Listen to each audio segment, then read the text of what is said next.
अस्सलाम वालेकुम। हम अपना अगला चैप्टर शुरू करते हैं और इसका उन्वान है नौजवानी और उसके चैलेंज। ठीक है, नौजवानी और उसके चैलेंज। इससे पहले सबक में हमने बचपन के मुतालिक पढ़ा था। ठीक है, और बचपन के दो तीन मुख्तलिफ मराहिल जो बहुत ही शुरुआती थे, इब्तदाई थे, उनके बारे में हमने कुछ चीज़ें पढ़ी थी और जानी थी। ठीक है, और ये भी समझा था कि इस दौरान में इंसान की जिस्मानी, हरकी और इसी के साथ साथ जहनी तरक्की कैसे होती है, मालूमात में कैसे इजाफा होता है, कैसे इंसान का जो मेमोरी सिस्टम है वो काम करना शुरू करता है ना। अल्फाज शुरू में कितने रहते हैं, फिर बाद में कितने होते हैं, रफ्ता रफ्ता इनके मुतालिक कैसे ग्रोथ आती है, ये सारी चीज़ें हमने पिछली क्लास में डिस्कस की थी, पढ़ी थी। ठीक है, आज हम उसके आगे के स्टेजेस के बारे में पढ़ेंगे। अब दो तीन मरहले हो गए थे, लेकिन आपने देखा था कि अभी तक के नौजवानी या बुलूगत का मसला पेश नहीं आया था। ठीक है, तो बचपन के बाद में या बचपन के मुख्तलिफ मराहिल के बाद में हमारी शुरुआत होती है जिस मरहले की, उसको हम नौजवानी कहते हैं। और इसी नौजवानी में सबसे बड़ा मसला आ जाता है बुलूगत का। ठीक है, ये इंसान की जिंदगी में एक बड़ी तब्दीली का मरहला होता है। इसीलिए इंग्लिश में लफ्ज इस्तेमाल किया है adolescence and it's challenges. Adolescence का मतलब ही होता है बुलूगत।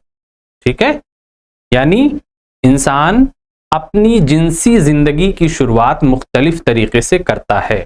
हमारा जो आज का चैप्टर है ये बेसिकली बचपन के बाद के मरहले को बयान करेगा और ये बहुत इंपॉर्टेंट है, इसलिए इसको बहुत तवज्जो से सुनने की जरूरत है। ठीक है, चलिए इसकी नौइयत को हम सबसे पहले समझते हैं। नौजवानी का लफ्ज हम बहुत इस्तेमाल करते हैं और कहते हैं अरे अभी ये बहुत नौजवान शख्स है, ठीक है, या नौजवान आदमी है, इस तरीके के। तो ये नौजवान का लफ्ज जवान से थोड़ा मुख्तलिफ होता है। ठीक है, एक होता है जवान और एक होता है नौजवान। ठीक है, यानी जिसने बहुत ही अर्ली स्टेज में अभी जवानी के कदम रखा उसको कहते हैं नौजवान।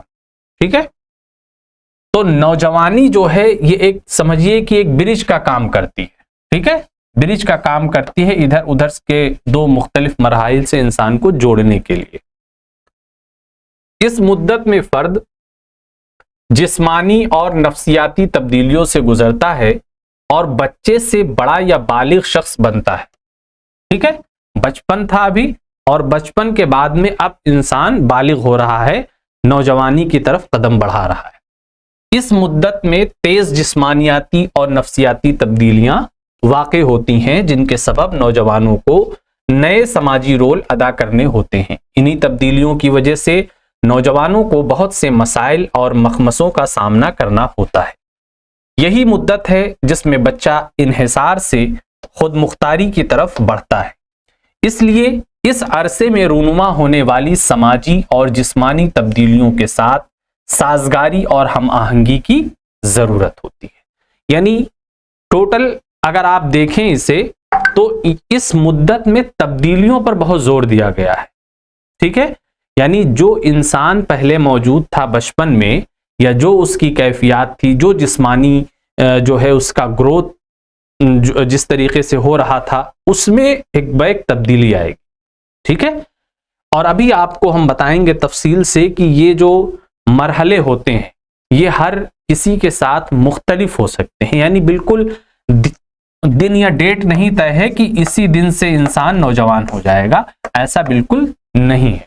इसी तरह जेंडर का भी मसला होता है, यानी मेल फीमेल जिसे हम मुज़क्कर और मुअन्नस कहते हैं, इनमें भी फर्क होता है।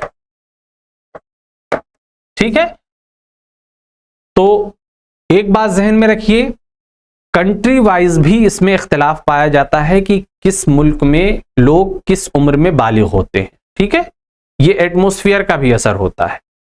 इसी तरीके से मुज़क्कर है तो उसके बालिग होने की मुद्दत अलग होगी और अगर मुअन्नस है या फीमेल है तो उसके बालिग होने की मुद्दत अलग होती है। ठीक है, इसीलिए कभी ये नहीं कहा जा सकता कि बच्चे इस उम्र में बालिग हो जाते हैं। एक अंदाजा ही लगाया जा सकता है, बाकी बिल्कुलिया कोई बात नहीं कही जा सकती। अब इसको उबूरी दौर हम कहते हैं तो क्यों कहते हैं? देखिए, सबसे बड़ा बहरान एक तरीके से नौजवानी का दौर होता है, ठीक है। हकीकत में यह दबाव, बोझ और तूफान का मरहला होता है। दबाव बोझ का मतलब क्या होता है कि इंसान अपने बारे में, अपनी लाइफ के बारे में थोड़ा सा फिक्रमंद होना शुरू होता है। उसकी नफ्सियाती ख्वाहिशें, जहन की अलग अलग जो है डिमांड्स होती हैं, जिनको लेकर के वो सोचने लगता है, ठीक है। तो ये जब सोचता है और उन चीजों को नहीं पाता है तो वो स्ट्रेस फील करता है, दबाव फील करता है, ठीक है। इसीलिए इसको स्ट्रेसफुल मरहला भी कहते हैं, याद रखिएगा, ठीक है। इसमें बहुत सी पेचीदगियां होती हैं, एम्बिगुइटीज, ठीक है। मतलब हमारे जहन में कुछ वसवसे हैं जो सॉल्व नहीं हो पा रहे, जिनका सॉल्यूशन नहीं मिल पा रहा है। हम चाह रहे हैं कि इनके मुतालिक जाने, लेकिन जान नहीं सकते, ठीक है। तो जब कोई चीज हमारे जहन में चल रही हो तो उसे एम्बिगुइटी कहते हैं, या क्या कहते हैं, इबाहम कहते हैं, ठीक है।